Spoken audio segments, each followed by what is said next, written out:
தமிழக வெற்றிக் கழகம் தலைவர் தளபதி விஜய் அறிக்கை. பிறப்போக்கும் எல்லா உயிர்க்கும். ஜனநாயகத்திற்கு எதிரான வக்ஃபு சட்டத் திருத்த மசோதாவை ஒன்றிய அரசு திரும்பப் பெற வேண்டும். இந்திய அரசியலமைப்பு மாண்பை உறுதிப்படுத்த வேண்டும்.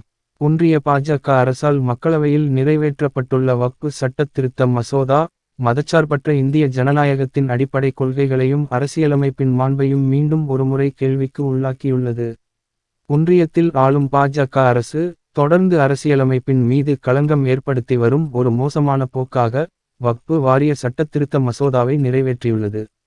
இந்தியாவில் உள்ள இஸ்லாமிய சகோதரர்கள் தங்களின் வழிபாட்டு முறையிலான பண்பாட்டு வாழ்வை பின்பற்றும் அனைத்து உரிமைகளையும் இந்திய அரசியலமைப்பு சட்டம், இஸ்லாமிய தனியுரிமை சட்டங்கள் வழியே அடிப்படை உரிமையாக அங்கீகரிக்கிறது.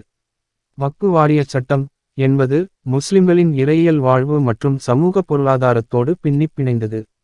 இஸ்லாமிய தனியுரிமை சட்டத்தின் முக்கிய அமைப்பு. வக்ஃபு வாரிய சட்டத்தை சிதைப்பது என்பது சிறுபான்மையினருக்கு நம் அரசியலமைப்பும் நம் நாட்டின் தலைவர்களும் கொடுத்த வாக்குறுதிகள் அனைத்தையும் காற்றில் பறக்க விடுவதன்றி வேறென்ன.